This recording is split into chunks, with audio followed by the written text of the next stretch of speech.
Social scientists have long attempted to understand the fundamental causes of conflict and cooperation. The advent of game theory in the middle of the 20th century led to major new insights and enabled researchers to analyze the subject with mathematical rigor. The foundation of game theory were laid out in the classic book by John von Neumann and Oscar Morgenstern, The Theory of Games and Economic Behavior, published in 1944. The 1994 Economics Laureates John Harsanyi, John Nash, and Reinhard Shelton added solution concept and insight that substantially enhance the usefulness and predictive power of non-cooperative game theory. The most central solution concept is that of Nash equilibrium.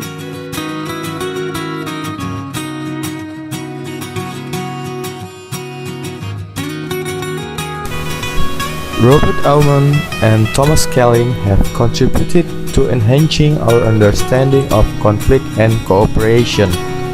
They have achieved this by extending and applying game theory, a method used to analyze strategic interaction among different agents. Their work has transformed the social sciences far beyond the boundaries of economics. Aumann's and Schelling's research continues to shape the debate on the formation of social institutions. In human interaction, a single individual can seldom determine what will happen. Everyone can to some extent affect the outcome. For example, if someone in a two-party relation can choose between two alternative courses of action and the other party has three options, there are a total of 2 times 3 equals to 6 possible outcomes.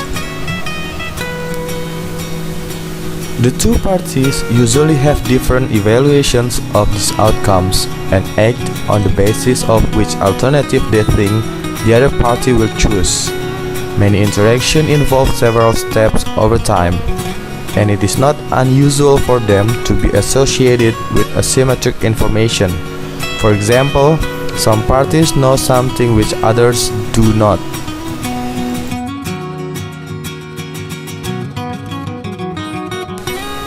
The analysis of strategic interaction of all kinds is the essence of game theory. The term itself brings to mind games in everyday life.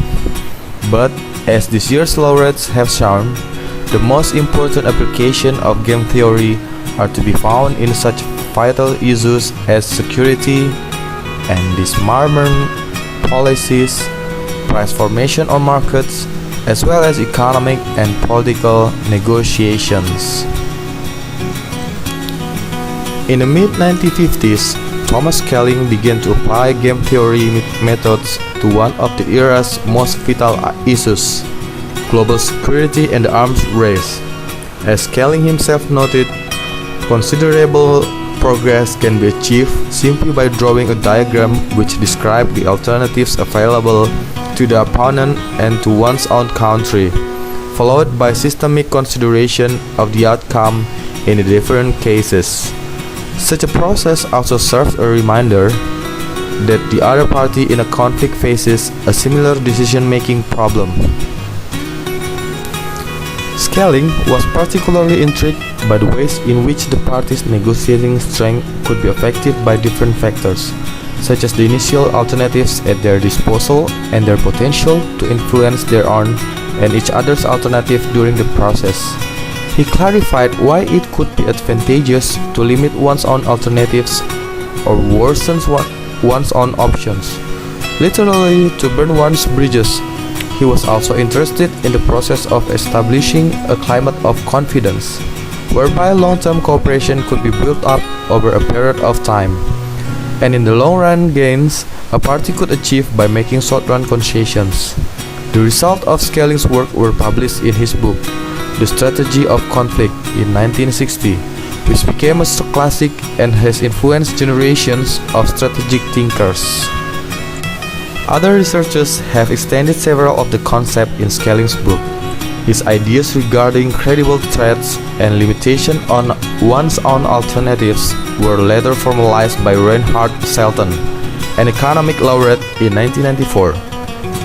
Schelling's formulation of the prerequisites for cooperation has elicited extensive research on the origins and development of cooperation over time between parties who initially lack confidence in one another.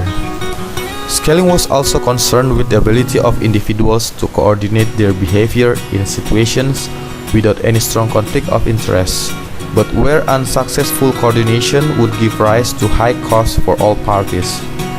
In his research, including classroom experiments with his students, Schelling found that coordinative solutions, which he called focal points, could be arrived more often than predicted by theory. The ability to coordinate appears to be related to the parties' common frames of reference. Social conventions and norms are integral parts of this common ground. Schelling's work in this area inspired the philosopher David Lewis to specify the idea that language originated as means of coordinations. Recurring them in Thomas Schelling's research is what happens when individual plans and patterns of behavior are confronted in the social arena. The title of one of his most widely read books, Micromotives and Macro Behavior in 1978, reveals the overall theme. The book addresses different everyday phenomena such as professional ice hockey players' use of helmets, audiences' choice of seats in an auditorium, and racial and sexual discrimination. Segregation is usually associated with oppression. Historically, this has been an important part of the explanation, but segregation is also a stable phenomenon in developed societies, where considerable effort is devoted to counteracting it. Schelling formulated a simple model, where he assumed that all individuals are tolerant in the sense that they willingly live in the proximity of people with a different culture, religion or skin color, but that they want to have at least a few neighbors that share their own characteristics. If not, then they move to a neighborhood where they can find more people like themselves. Schelling showed that even rather weak preference regarding the share of like persons in a neighborhood can result in strongly segregated living patterns. In other words, no extreme preferences on the part of individuals are required in order for a social problem to arise. While Thomas Schelling's strength lies largely in his ability to introduce original ideas and concepts with a minimum of mathematical technique, Robert Aumann's primary contribution consists of using the tools of mathematical analysis to develop concepts and hypotheses, provide them with concise formulations, and draw precise conclusions. He once likened his research to artistic creativity as expressing through a difficult or resistive medium.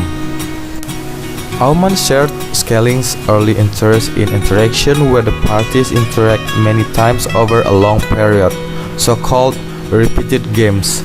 He saw that peaceful cooperation is often an equilibrium solution in a repeated game, even between parties with strong short-run conflicts of interest. Aumann and other researchers have extended and generalized his result in different directions. For example, regarding credibility in threats of punishment for deviating from cooperation.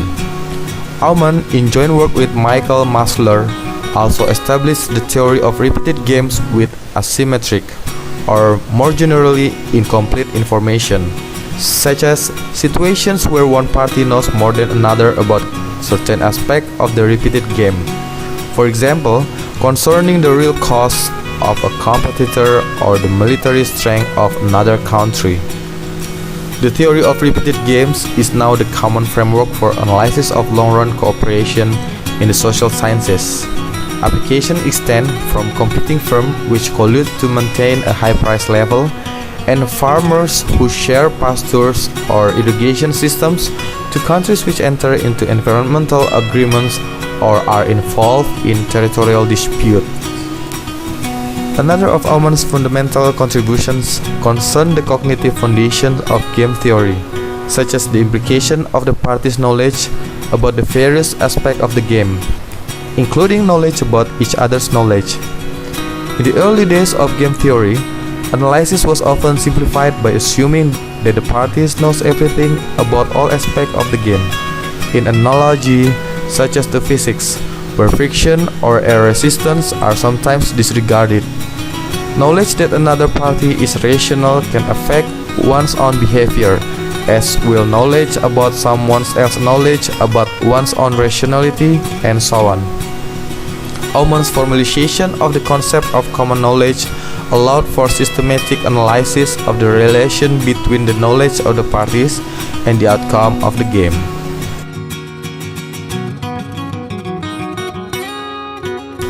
Aumann also introduced a new equilibrium concept, correlated equilibrium, which is weaker than Nash equilibrium.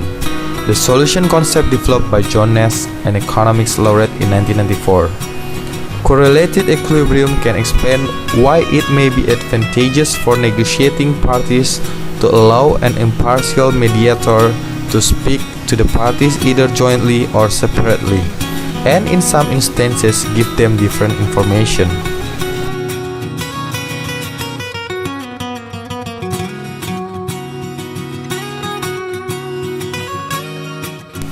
As scholars, Aumann and Thomas Schelling have distinctive profiles, but throughout their research, they have shared a common trait, an interest in considering aspects neglected by established theory and in developing new concepts and analytical tools, thereby extending the scope of analysis.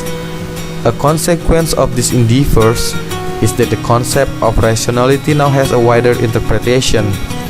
Behavior which used to be classified as irrational has become understandable and rational. Their work has contributed significantly to bridging the gap between economics and other behavioral and social sciences.